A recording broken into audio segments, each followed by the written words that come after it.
Lanjut ke slide berikutnya. Pernahkah kalian merasa bingung mengapa foto atau video kalian kadang terlalu gelap, terlalu terang, atau malah terlihat pecah-pecah banyak bintiknya? Dalam dunia fotografi dan videografi, ada satu hukum mutlak.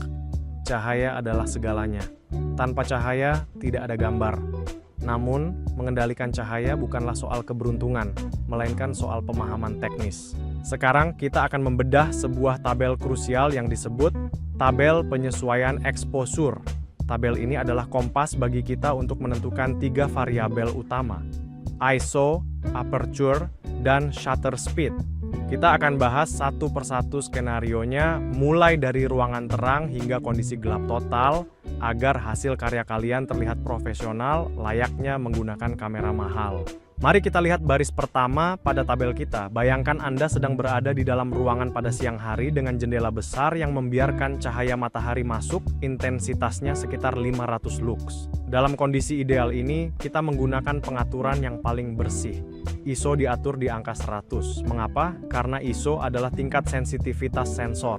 Semakin rendah angkanya, semakin jernih gambarnya. Untuk aperture atau bukaan lensa, kita gunakan f/5.c. Ini adalah sweet spot, di mana lensa biasanya menghasilkan ketajaman paling maksimal. Lalu shutter speednya cukup cepat, antara 1.250 hingga 1.900 detik. Dengan kecepatan ini, gerakan tangan yang gemetar sedikit tidak akan membuat gambar blur. Hasilnya, seperti yang tertera di keterangan, hasil tajam dan minimal noise. Ini adalah kondisi impian setiap fotografer. Sekarang bagaimana jika hari mulai mendung atau ruangan tersebut tidak memiliki banyak jendela? Cahaya turun ke angka 200 lux. Di sini kita harus mulai berkompromi.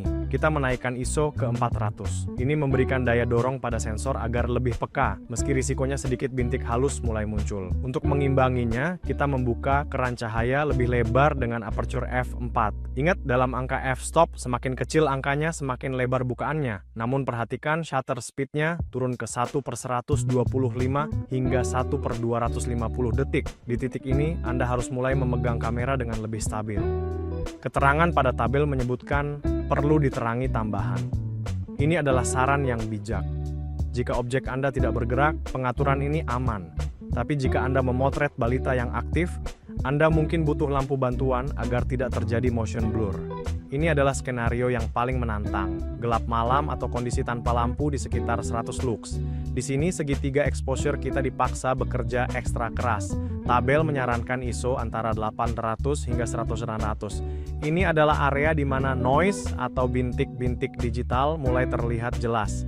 Aperture dibuka selebar mungkin ke f/2.8. Ini memungkinkan cahaya masuk sebanyak mungkin.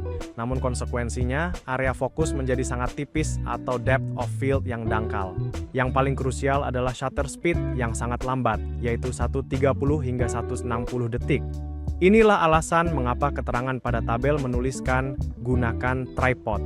Pada kecepatan sesenyap ini, detak jantung Anda saja bisa membuat kamera bergoyang dan hasil foto menjadi blur. Jika Anda memotret pemandangan malam, pengaturan ini hebat, tapi untuk subjek manusia, pastikan mereka mematung sejenak.